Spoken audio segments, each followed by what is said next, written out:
बचाओ बचाओ।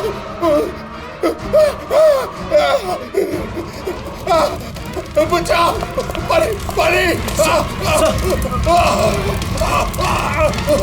बचाओ बचाओ। बचाओ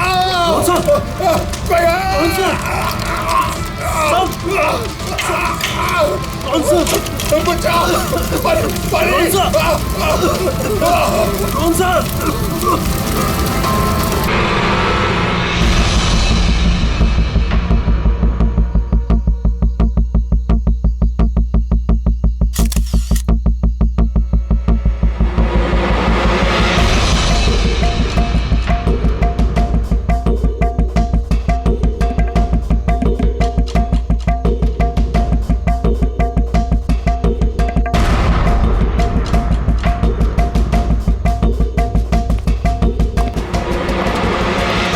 आप लोगों को कुछ मिला? नहीं सर, ऐसे तो नॉर्मली पता चल जाता है कि आग कैसे लगी, पर यहाँ पर तो कुछ पता ही नहीं चल रहा है कि आग लगी कैसे। अच्छा ठीक है, देखो एम्बुलेंस कहाँ तक पहुंची। जी सर।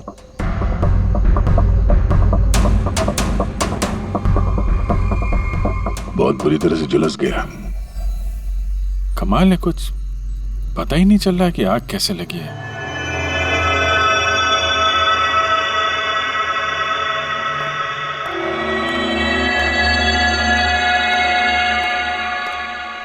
कैसे हुआ ये सब? सब कुछ तो बिल्कुल ठीक था, पता नहीं ये आग कहाँ से लग गई। इतने सारे लोगों की बद्दुआएं तो लगेंगी ना। क्या कहा तुमने?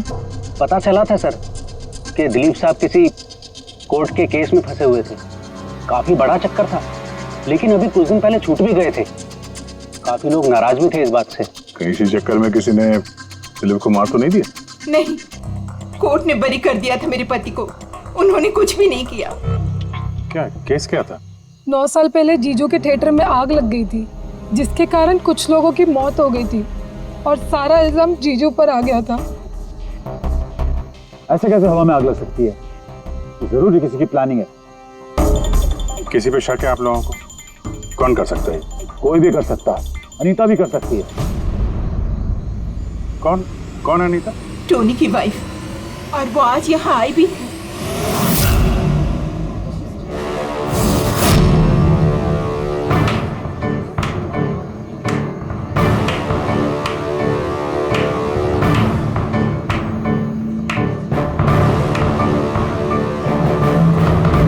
Anita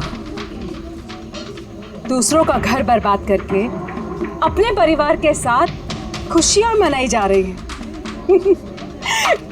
very good, very good, वाह।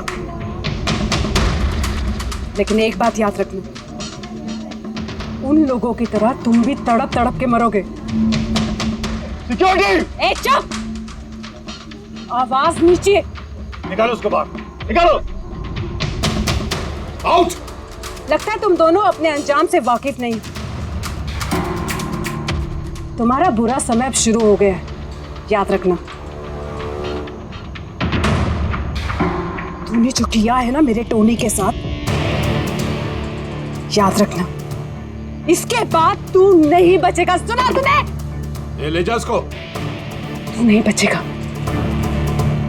नर्क में चलेगा तू। अरे देख क्या रहा है, ले जा इसे। नर्क में चलेगा तू, तड़प तड़प के चलेगा, याद रखना। अरे जा।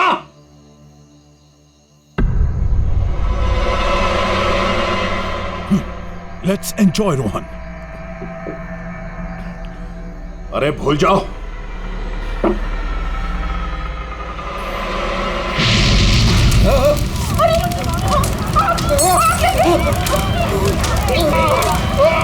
दिलीप और रोहन जिस केस में फंसे थे, उसी केस में कोर्ट ने टोनी को सजा दी थी।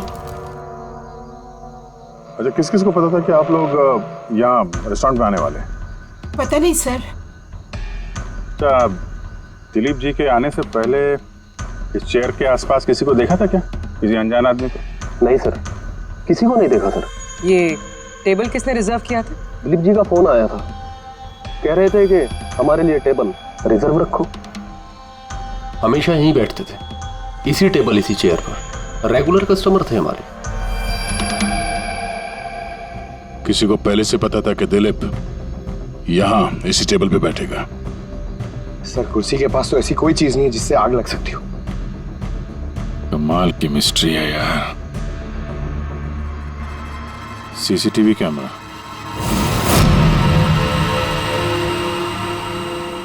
इसके फुटेज से पता चलेगा क्या हुआ था यहाँ पे। ओह माय गॉड, ये सब कैसे हो गया? कौन कर सकता है ये सब? उसी ने जिसने दिलीप का खून किया, सबूत मिटाने के लिए। ऐसे कैसे कोई मॉनिटर रूम में घुसा है? सिक्योरिटी कहाँ है तुम्हारी? सर इस रूम में सिक्योरिटी की जरूरत ही नहीं है, इससे पहले कभी ऐसा हुआ ही नहीं है। सर मुझे नहीं लगता उसके पास टाइम होगा सीसीटीवी फुटेज डिलीट करने का। सर उसने बस तोड़फोड़ कर दी है। अगर हम किसी एक्सपर्ट को बुलाते हैं सर तो वो शायद हार्ड डिस्क से रिकवर कर पाए।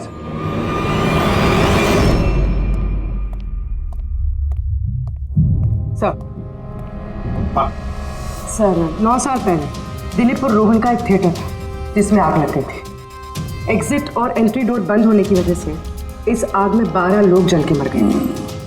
विक्टिम्स की फैमिली ने केस किया तो इन्वेस्टिगेशन में पता चला कि उस वक्त एक गार्ड ड्यूटी पे था। टोनी?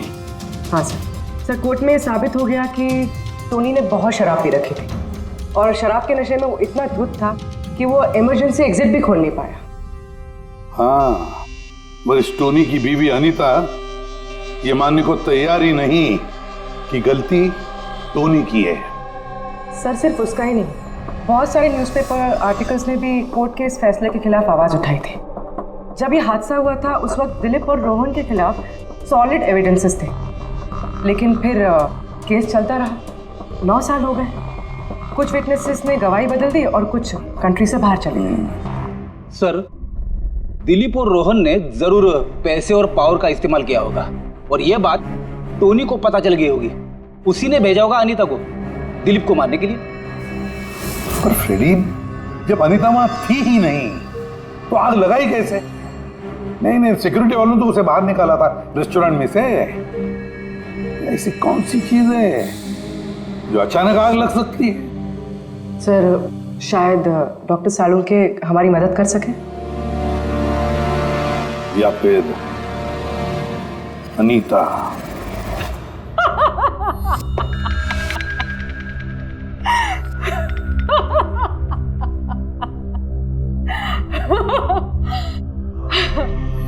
किस बात पे इतना हैरान है? मेरी हंसी पे? क्या दिलीप की मौत पे? दिलीप की मौत पे तुम इतना खुश क्यों हो रही हो? अब मैं खुश नहीं होंगी तो और कौन होगा? कल रात रेस्टोरेंट से निकलने के बाद तुम कहाँ गई थी? जेल, अपने पति से मिलने। वार्डन के पास सारे रिकॉर्ड हैं, आप चाहें तो चेक कर सकते हैं। वो तो हम करेंगे, और ये भी कि आखिर तुमने वो आग लगाई कैसे? काला जादू किया तुमने? दिलीप को अचानक आग कैसे लग गई? काला जादू आता तो जरूर करती, पर मैं बहुत खुश हूं। ये दिलीप भी उसी तरह तड़प तड़प के मरा है जिस तरह 9 साल पहले वो बेकसूर लोग मरे थे, जिसकी सजा मेरा पति टोनी भुगत रहा है। तुम ये कैसे कह सकती हो कि टोनी की गलती नहीं थी? तुम तो वहां थी नहीं। मैं वहां नहीं थी, लेकिन टोनी यहाँ था। उस दिन उसकी तबीयत खराब थी। उसने अपने मालिकों से, रोहन और दिलीप से कहा, वो जल्दी घर आ गया आग लगने से पहले। गलती उन दोनों की थी। अरे पुराना दरवाजा ठीक ही नहीं करवाया, जिसके कारण वहां आग में वो लोग झुलस के रह गए। मेरे पति की गलती नहीं थी, उन दोनों की थी। तो बहुत गुस्सा आया होगा ना तुम्हें? दोनों को मारने का भी मन किया होगा। 12 लोग मरे हैं वहां। मुझसे कहीं ज्यादा गुस्सा उन लोगों के परिवार वालों को आया होगा, पर वो बहुत खुश होंगे अब दिलीप की मौत की खबर सुनकर। बहुत खुश होंगे। वो लोग और भी खुश हो जाएंगे जब रोहन चल के मरेगा।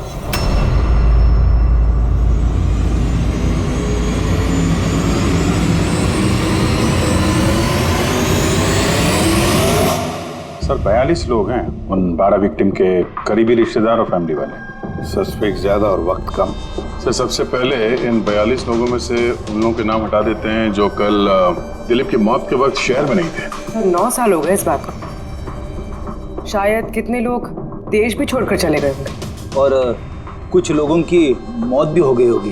फिर भी पता तो लगाना ही पड़ेगा। देखो कितने लोग शहर में थे जब दिलीप की मौत हुई।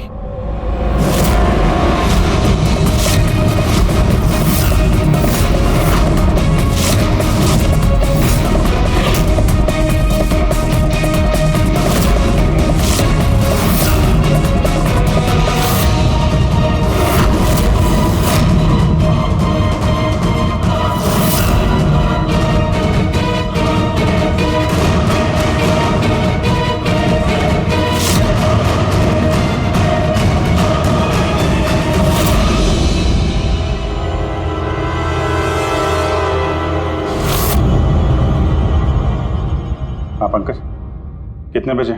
27 लोग हैं सर जो उस वक्त शहर में थे और उनके पास दिलीप को मारने की वजह थी। ठीक है, तो ला सबको ब्यूरो में, देखते हैं क्या कहानी सुनाते हैं ये लोग अपनी बेगुनाही की। जेम्स, तुम्हारे पिताजी 9 साल पहले थिएटर में लगी आग में जलकर मर गए, है ना? Yes sir. आपके हस्बैंड फिल्म अकेले देखने गए थे? उस दिन मैं बिजी थी, इसलिए वो अकेले ही चले गए। कल रात कहाँ पर थे तुम? सर मैं अपने फ्रेंड्स के साथ था। सर मैं पासपोर्ट ऑफिस गया था। उन दोनों को मैं ऐसे बच के नहीं जाने दूंगी। तो क्या किया तुमने? सोचा कि दिलीप से फेस टू फेस मिलूंगा और उससे पूछूंगा कि तुमने ऐसा क्यों किया। सर उसके बाद मैं अपने फ्रेंड के साथ घर पे गया। मैं अपनी वाइफ के साथ मॉल में था। सर आप मेरे फ्रेंड से पूछ सकते हैं। सर मैं उससे मिलता तो रेस्टोरेंट तक जिंदा नहीं पहुंच पाता। दिलीप को उसके किए की सजा मिल गई। मुझे मालूम चला रेस्टोरेंट से कि दिलीप के साथ क्या हुआ तो दिल को सुकून मिला सर। अब बचा रोहन, उसको भी उसके किए की सजा जरूर मिलेगी। अब इन 27 लोगों में से उन लोगों के नाम रहने दो जो घुमा फिरा के जवाब दे रहे थे और जिन्होंने अपने जवाब पहले से ही तैयार करके रखे थे।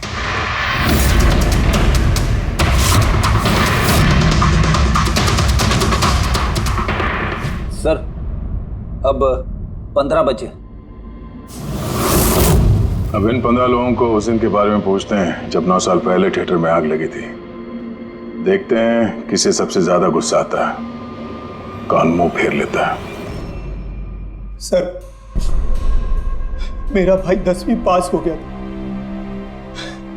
उसने कहा पार्टी देनी है, दोस्तों को पिक्चर दिखाना, पैसे दो।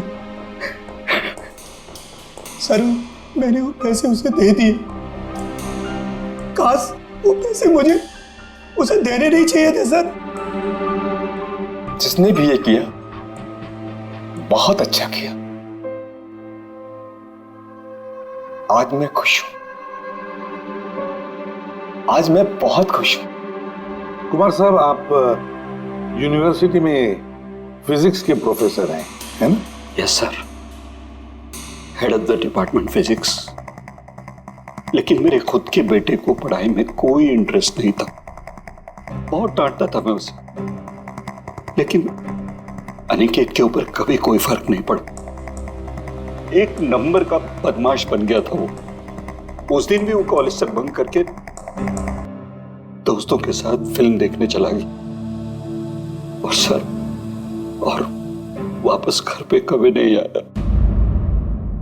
हिमेश, राइट, कॉन्ट्रैक्टर हो ना तुम? हाँ सर।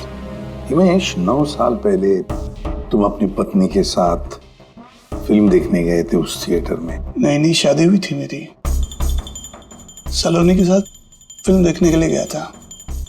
उसको भूख लगी थी, मैं समोसे लेने के लिए बाहर गया। मैं वापस आया तो देखा वहां के दरवाजे लॉक हो गए थे।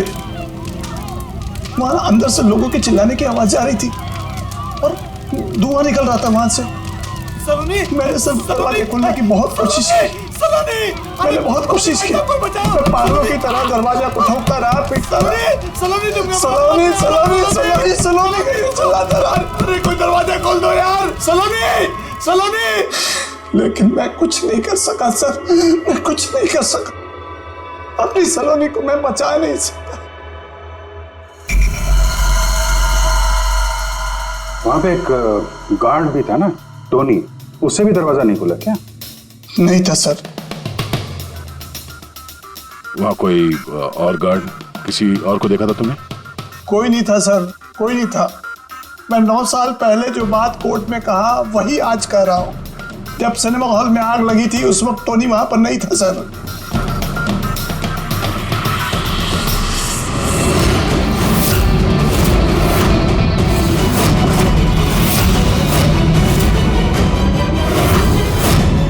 सर ये है हमारे फाइनल 15 सस्पेक्ट जो दिलीप को मार सकते हैं। सो कॉप्स कह रहे थे कि फायरमैन को भी पता नहीं चला कि आग का एग्जैक्टली सोर्स क्या था।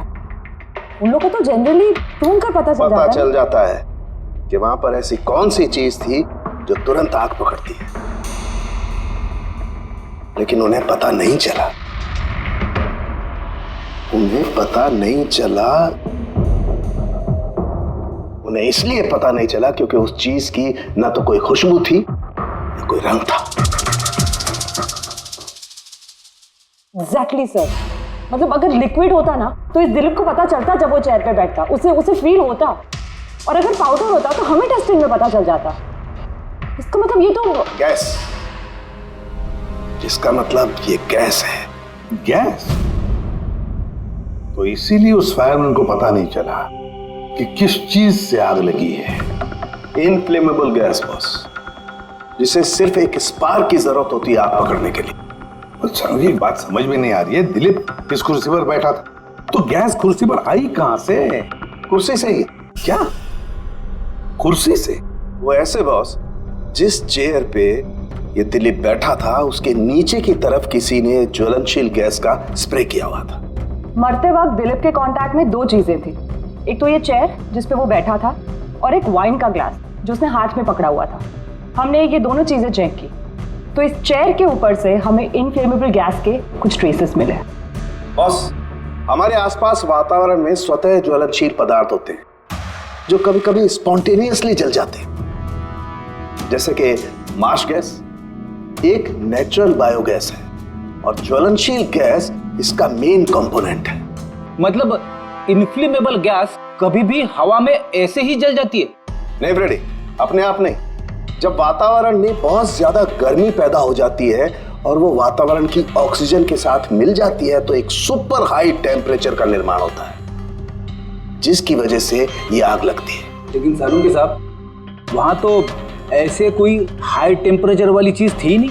एग्जैक्टली, ऐसा कोई डायरेक्ट सोर्स नहीं था जिससे गर्मी पैदा हो सके बॉस। इसीलिए मुझे लगता है खूनी ने कोई एक्स्ट्रा डिवाइस का इस्तेमाल किया है ये अचानक इतना ज्यादा टेम्परेचर बढ़ाने के लिए। और ये कुर्सी तो तैयार बैठी थी, इसे तो सिर्फ एक स्पार्क की जरूरत थी। पर सर ऐसे कोई हीट कैसे पैदा कर सकता है? हाँ, कर सकते हैं ना पूरी। जैसे उदाहरण के तौर पर मैग्नीफाइंग ग्लास पर सूरज की किरणों को खास तरीके से फोकस करके हम बचपन में कागज जलाया करते थे।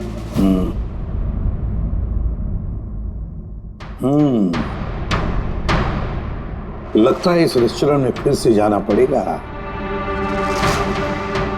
पता लगाना पड़ेगा किस चीज से आग लगी।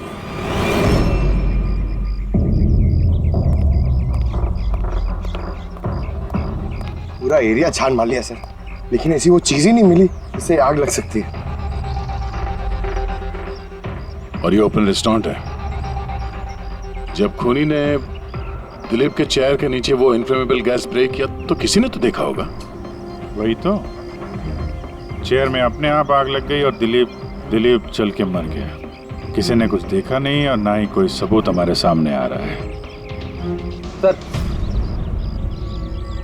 उस डेटा एक्सपर्ट ने सीसीटीवी फुटेज रिकवर कर ली है, आप देख सकते हैं सर। गुड, या तुम लोग यार देख लो। तब तक मैं देखता हूँ यहाँ पे कुछ मिलता है क्या। सर, दिलीप और उसकी फैमिली के आने के 15 मिनट के पहले की फुटेज है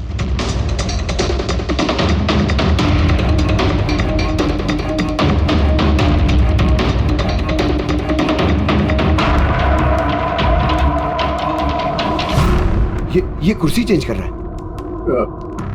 इसका कोई दूसरा एंगल है क्या? इसी टाइम का चेक करो। एक मिनट सर।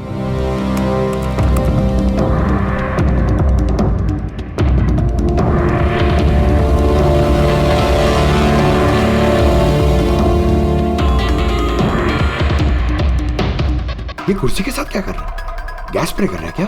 हाँ, तो उसने अपने चेयर पे गैस स्प्रे किया और उसने अपनी कुर्सी को उस कुर्सी से बदल दी जिस पे दिलीप बैठने वाला था।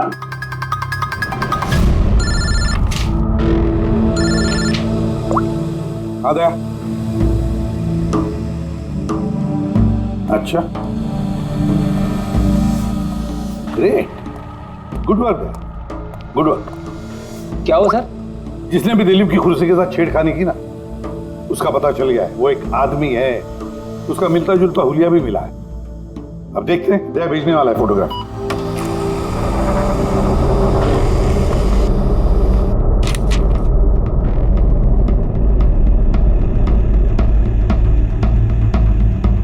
खूनी इन बचे लोगों में से कोई एक है, इन्हीं में से एक। और अब इसका अगला शिकार रोहन है।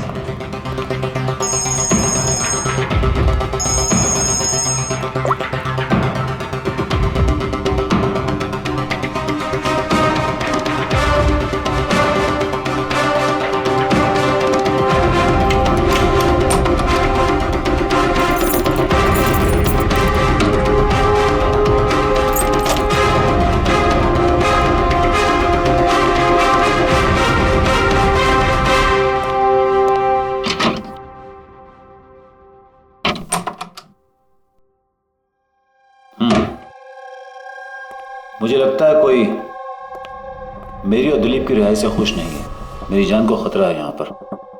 आई will talk to you later, bye. Sir, everything is okay.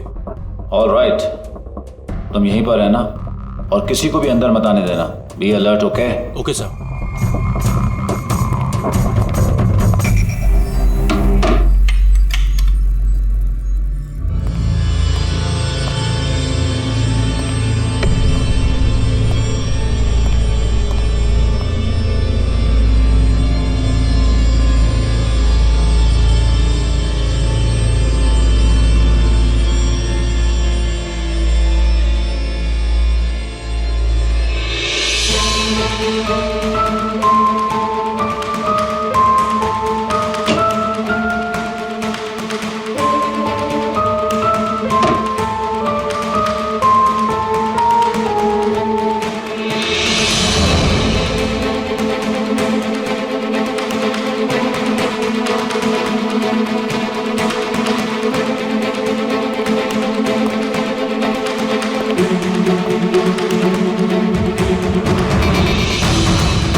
बचाओ, बचाओ,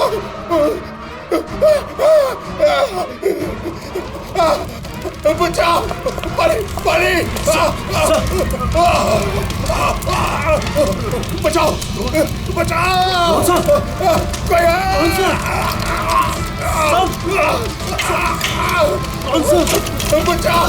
पानी, पानी,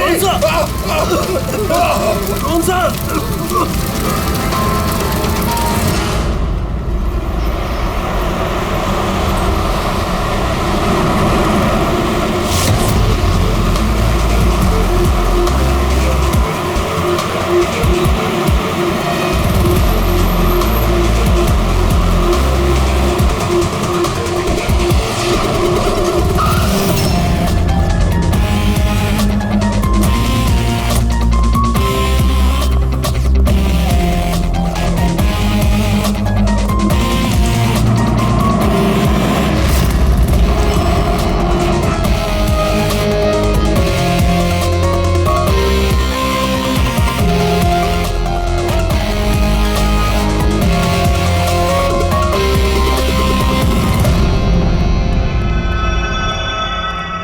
गॉड।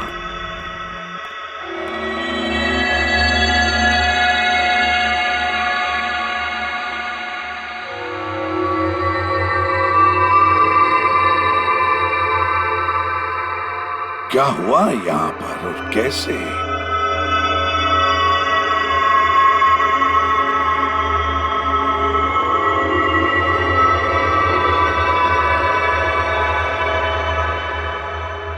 यहाँ पर भी और किसी किस्म की कोई स्मेल नहीं, सिवाय इस जली हुई लाश की बदबू के। यानी ये मर्डर भी इन्फ्लेमेबल गैस से हुआ है? शायद। ये सब हुआ कैसे? हाँ? सर मैं रोहन सर का बॉडीगार्ड हूं सर। अच्छा, तो फिर ये आप लोग कहां थे जब ये सब हुआ? सर रोहन सर ने मुझे बाहर निगरानी के लिए कहा था, तो थोड़ी देर के बाद सर उनके चिल्लाने की आवाज आई तो मैं उनके कमरे की तरफ भागा, लेकिन सर दरवाजे के चारों तरफ से धुआं देखा तो मैं दूसरी चाबी से दरवाजा खोल के अंदर गया तो देखा कि सर रोहन सर जले पड़े थे। आप लोगों को भी कुछ पता नहीं है? कमाल है, कमरे के अंदर कोई लीड नहीं मिला, शॉर्ट सर्किट नहीं हुआ है, ये पर्दा अंदर से बंद है, ये विंडोज परमानेंटली क्लोज्ड है, कोई बाहर से अंदर भी नहीं आ सकता। अब बाहर से अंदर कोई व्यू भी नहीं है, कोई देख नहीं सकता, तो फिर आदमी मरा कैसे? इससे लगी है आग बॉस।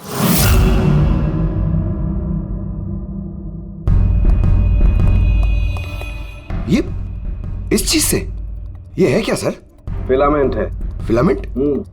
इलेक्ट्रिक बल्ब के अंदर का फिलामेंट। और जब इस फिलामेंट में इलेक्ट्रिक करंट पास होता है तो ये गर्म होकर के लाल हो जाता है। बॉस, खूनी ने भी इसी टेक्निक का इस्तेमाल किया है उस ज्वलनशील गैस को जलाने के लिए। पर वहां रेस्टोरेंट में जहां पर दिलीप की मौत हुई थी, वहां पर तो हमें ऐसा कोई फिलामेंट वगैरह नहीं मिला। बॉस, इतनी छोटी सी चीज है, वो खुली जगह है, उड़ गई होगी शायद कहीं, लेकिन यहाँ तो पूरा कमरा बंद है, इसीलिए पलंग के नीचे मिल गया मुझे।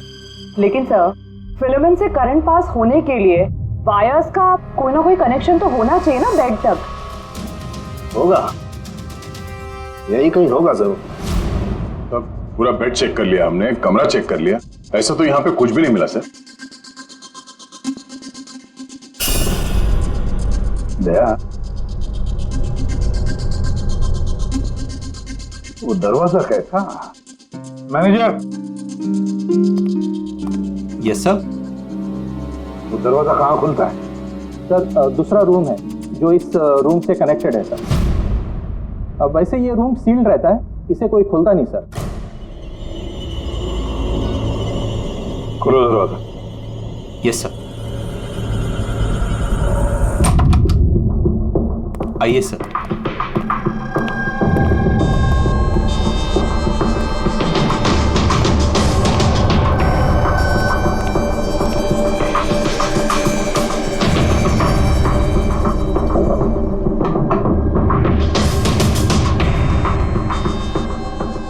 मैनेजर साहब, किसका कमरा है ये? कौन रहता है इस कमरे में? गेस्ट है कोई सर, डिटेल्स चेक करनी पड़ेगी। मंगाओ। Okay sir.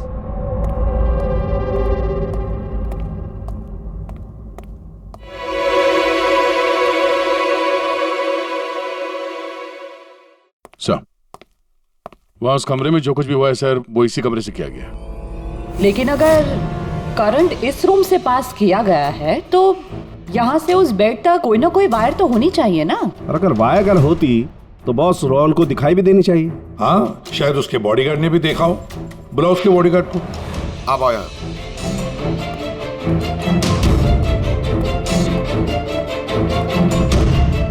एक बात बताओ, जब तुम रोहन के कमरे में आए थे तब कोई वायर देखी यहाँ इस दरवाजे से उस कमरे में जाते हुए?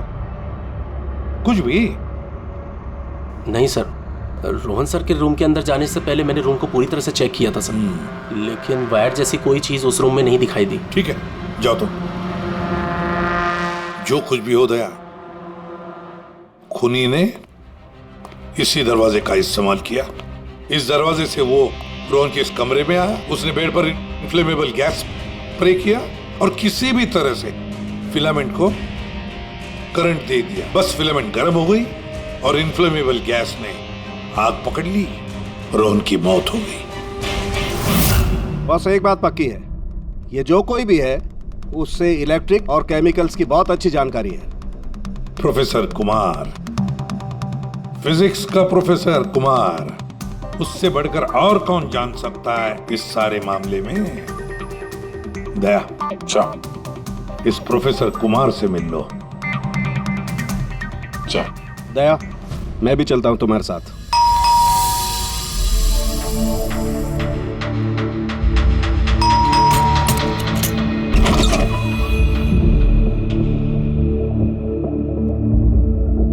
प्रोफेसर कुमार है घर पे? हाँ है, लेकिन आप लोग? सीआईडी। सीआईडी? सब ठीक तो है ना साहब? हाँ, उनसे कुछ पूछताछ करनी है। कहाँ है वो? बाहर बच्चों को पढ़ा रहे हैं, मैं बुला के लाता हूँ। कोई बात नहीं, हम देखते हैं।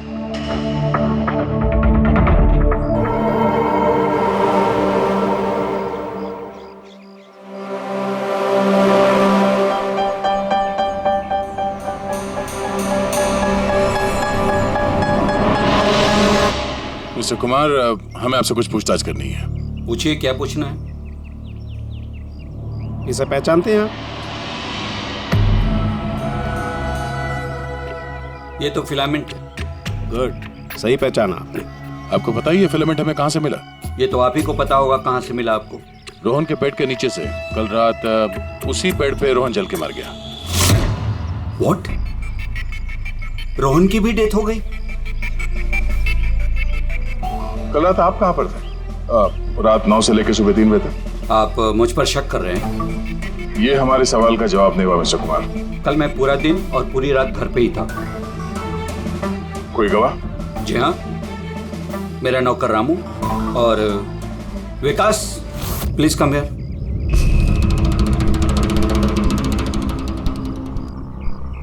Yes sir. इन्हें बताओ मैं कल कहाँ था। सर हमारे एक्स्ट्रा क्लासेस ले रहे थे यहीं पे सर। कितने बजे से कितने बजे तक? सर शाम के 6 बजे से सुबह के 5:30 बजे तक। सर हमारे एग्जाम आने वाले हैं ना, तो हमने इस सर को रिक्वेस्ट किया था एक्स्ट्रा क्लासेस लेने के लिए। ठीक है सर, तुम जाओ बेटा। सर मेरे 5 स्टूडेंट्स और भी हैं जो कल सुबह 9 बजे से लेकर 5:30 बजे तक हमारे साथ थे। कहें तो उनको बुला लूं? ठीक है। अब मैं जा सकता हूं सर, बच्चों को पढ़ाना है। Please please. Thank you.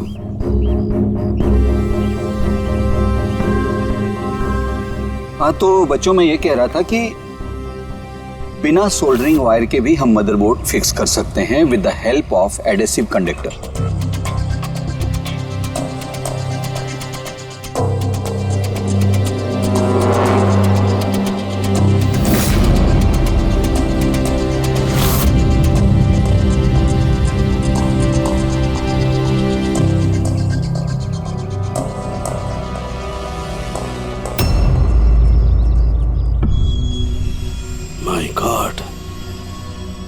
My God यार, ये क्या बात? क्या? अरे यार, ये गलती मुझसे कैसे हो गई? क्या? गॉड, बूढ़ा हो गया मैं, बूढ़ा हो गया मैं। एक काम करो, 1 घंटे बाद फॉरेंसिक लैब में मिलो, कुछ बताऊंगा। 1 घंटे बाद। अरे वो लो, बस एक काम करो, इस स्विच से इन बल्ब्स को जलाओ। इस स्विच से? इस स्विच से? हाँ, इस स्विच से। क्या ना कोई कनेक्शन है, कुछ है, कैसे जलेंगे ये? तुम सवाल मत किया करो, कभी कभी मेरी बात भी मान लिया करो यार। कभी कभी। ये ले। क्या सर, ये तो कुछ हुआ भी नहीं। होगा होगा। अरे क्या होगा? होगा ही नहीं। अरे होगा यार, बिलीव नहीं होगा। 1 मिनट। क्या इसकी तबीयत ठीक है ना? हाँ? तो पता नहीं क्या हुआ है, वो जब से वो प्रोफेसर कुमार से मिलके आया ना, बस बल्ब के साथ ही खेले जा रहे हैं। बात बताओ, वो फिंगरप्रिंट्स का क्या रिपोर्ट आया? वही जो फिंगरप्रिंट्स उन्हें होटल वाले से लिए थे और रूम में उठाए थे। तो फिंगरप्रिंट तो बहुत सारे मिले, लेकिन सारे स्टाफ मेंबर्स के ही हैं, उसके अलावा और किसी के नहीं मिले। ये कैसे हो सकता है? तो भाई साहब जरा इधर भी ध्यान दीजिए। हाँ हाँ, ध्यान है। हाँ।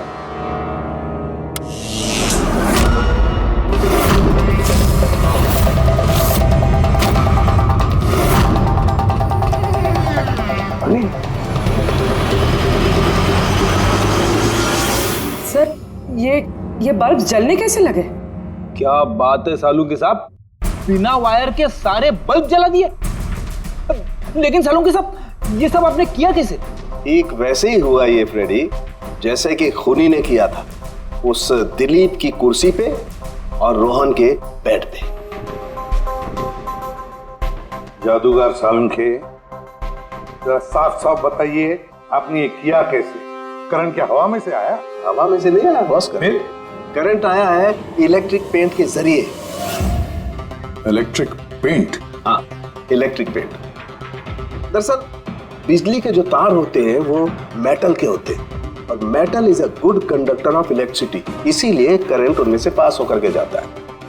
ठीक इसी तरीके से कुछ पेंट भी होते हैं जिन्हें हम इलेक्ट्रिक पेंट कहते हैं और ये भी गुड कंडक्टर ऑफ इलेक्ट्रिसिटी होते हैं। इनमें से भी इलेक्ट्रिसिटी पास हो सकती है और कमाल की बात यह है कि ये किसी भी कलर में मिल सकते हैं, जो आसानी से किसी भी बैकग्राउंड में मर्ज भी हो सकते हैं।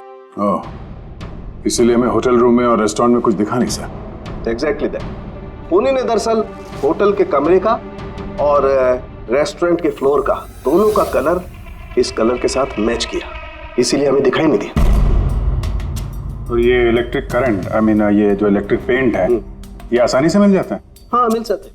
दरअसल इलेक्ट्रिक सोल्डरिंग और रिपेयरिंग के काम में आते हैं और इनकी सबसे बड़ी खासियत यह है कि ये आमतौर पर नंगी आंखों से दिखाई नहीं देते, सिर्फ इंफ्रारेड लाइट में ही ये दिखाई देते हैं। मैं दिखाता हूँ।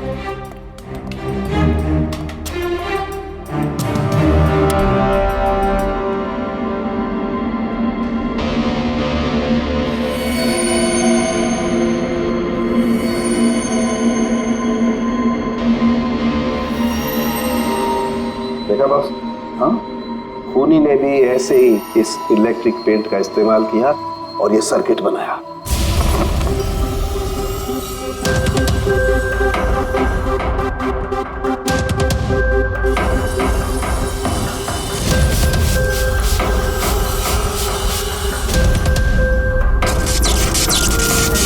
एक बात तो पक्की है, ये जो भी कोई है उसे इन सारी चीजों की पक्की जानकारी है।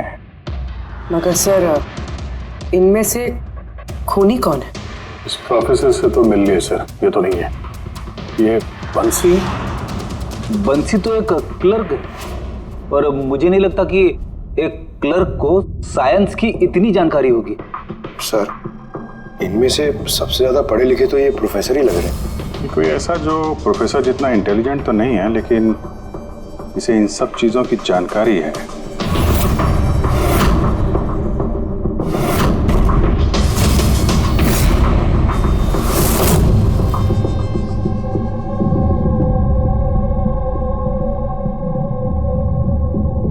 वो ये है अभिजीत, ये है वो।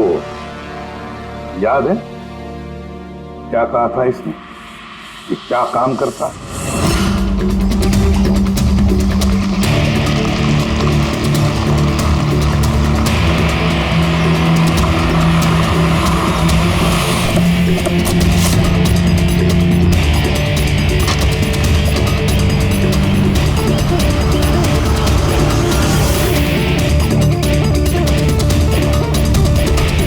चले ससुराल।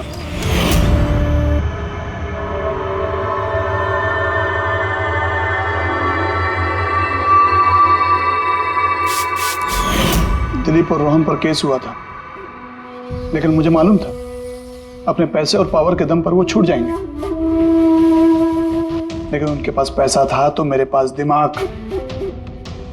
कई महीनों तक उनका पीछा किया, वो कहां जाते हैं, क्या करते हैं, किससे मिलते हैं, सब कुछ। आखिर मैंने दोनों को मारने की तरकीब ढूंढ ही निकाली, इलेक्ट्रिक पेंट्स और सर्किट्स के जरिए। ये दोनों के बारे में मुझे अच्छी खासी जानकारी थी। बस दे दी दोनों को सजा, दोनों को मार दिया जिंदा जलाकर, जैसे उन्होंने मेरी सलोनी को मारा था। हिमेश, तुम्हारी पत्नी के साथ जो कुछ भी हुआ उसका हम सबको अफसोस है, लेकिन दिलीप और रोहन को मारकर तुम्हें क्या मिला? क्या तुम्हारी पत्नी वापस आ गई? बदले की आग में तुमने 2 लोगों की जानें ली। कानून तुम्हें कभी माफ नहीं करेगा, तुम्हें कड़ी से कड़ी सजा होगी।